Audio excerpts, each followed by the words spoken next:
Tragedy in the wake of Hurricane Irma. At least 8 people are dead, over 100 more evacuated.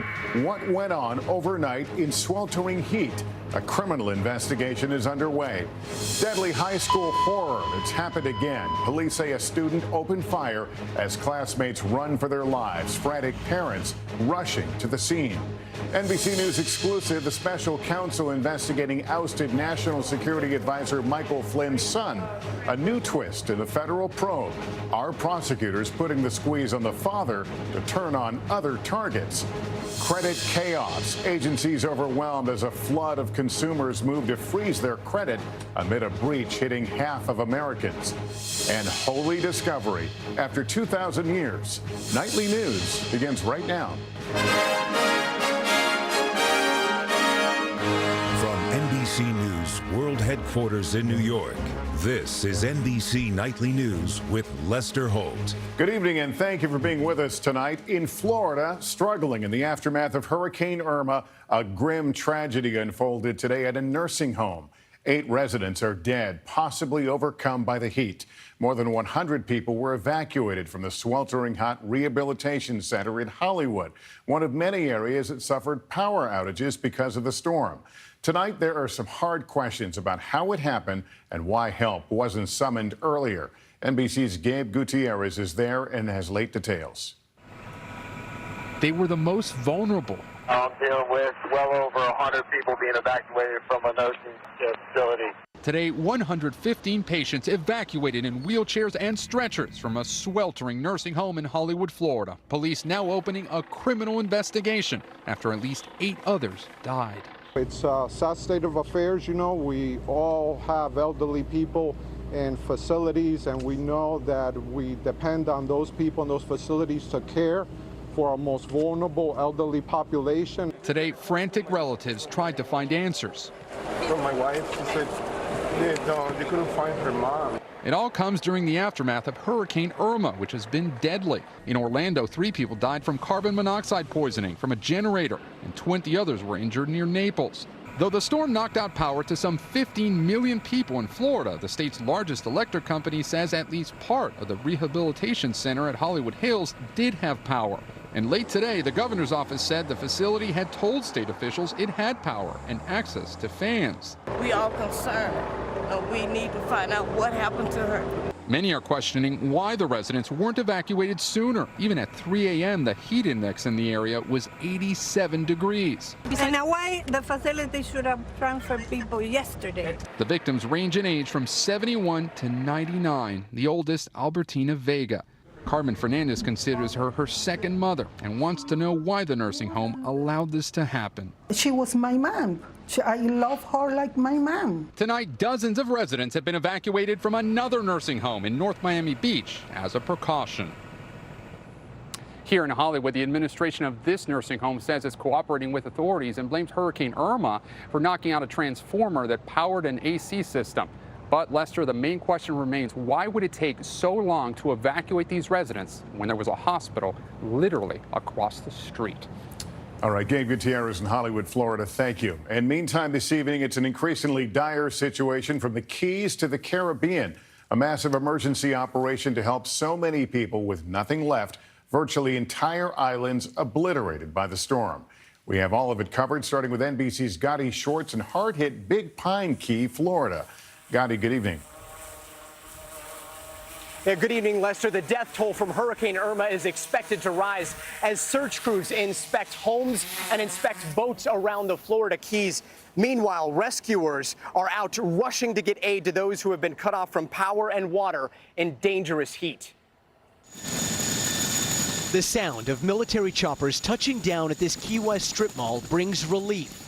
Those who survived Hurricane Irma are desperate for supplies. I was so thirsty. Thank God for the Army.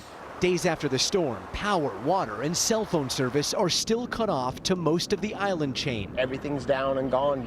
Everything's blocked. The telephone poles are down. National Guard crews now rolling in to clear out roads. It's a devastation out here. So we're taking it street by street. While the Navy is bringing in ships and helicopters to reach remote areas still looking for aid. From up above, we see a lot of boat shipwrecked on some of these keys and capsized upside down. Thank you. Thank you. Along the highway, neighbors feeding neighbors. Tuned in to the only station that broadcast here throughout the storm. This has been our lifeline the whole time. If we didn't have the radio station, we would go crazy. The Florida Keys radio station, 104.1. These men have been manning the mics almost non-stop since Irma hit. There's no other TV, radio, news. We're it. The stories we're hearing are just heartbreaking. Their voices bringing comfort throughout the storm, now telling a community to hold on. Help is on the way. Gotti Schwartz, NBC News, Big Pine Key. This is Ron Mott on St. Thomas, where weary survivors lined up for ready-to-eat meals delivered by the Army National Guard. How long is this food going to last? Oh, this food here? What food is? Basics still hard to come by. Power mostly out, debris everywhere, and a sense by some the local government wasn't quite ready. It's in pretty bad shape. Andrew Capdeville's room with a view, both stunning and harrowing, thankful for his survival. On Antigua and Barbuda, clear destruction, families struggling to find supplies and strength. Nothing left, this woman cried. Animals left to wander. On Tortola, 90% of homes and businesses gone.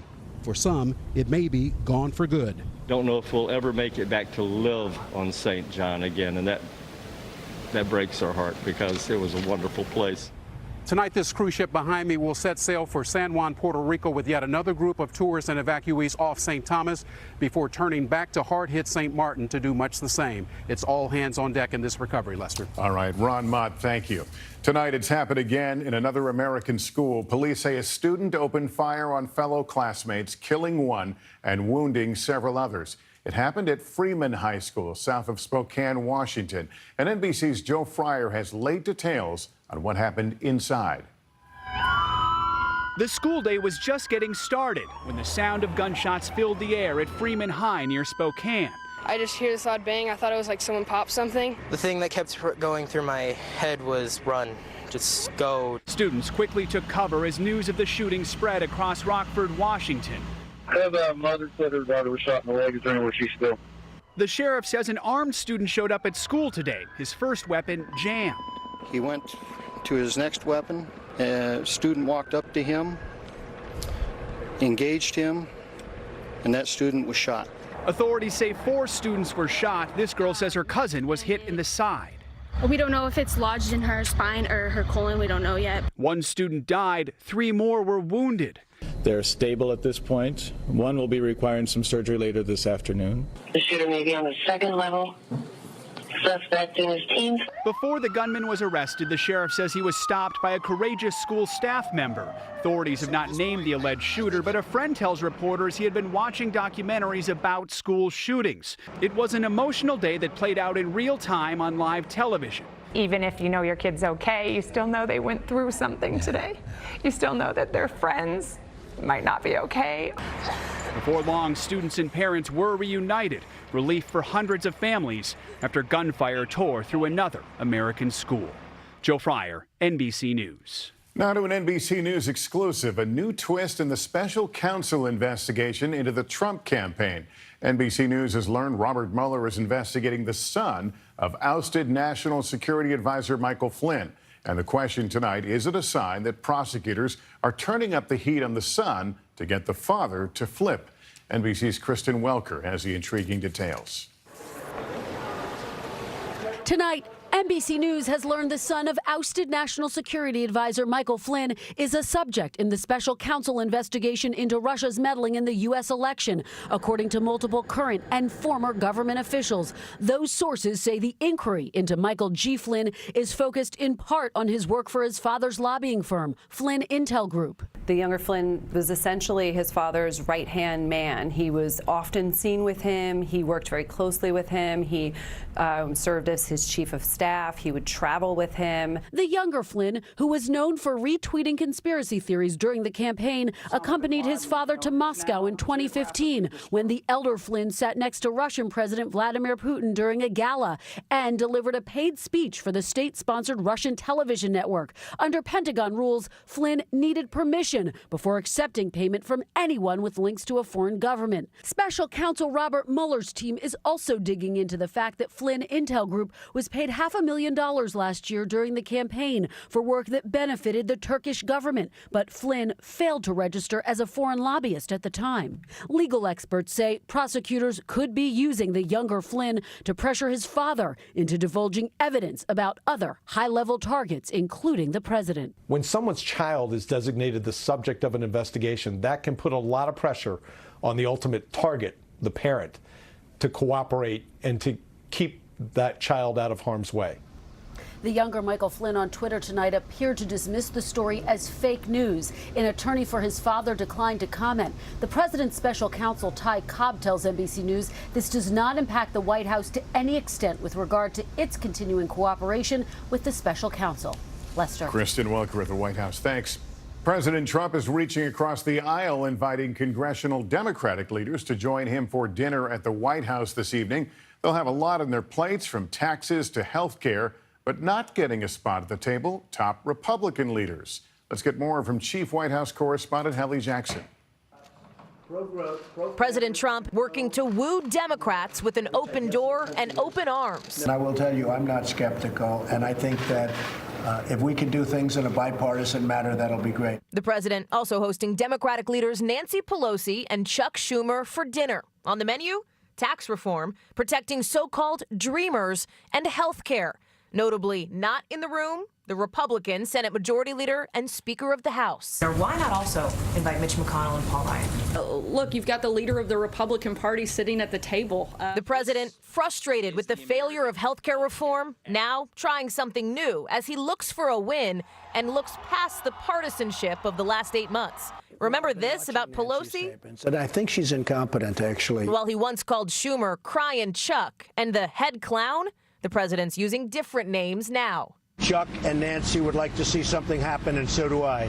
The president today, talking taxes, sounded the same note as Democrats. The rich will not be gaining at all with this plan.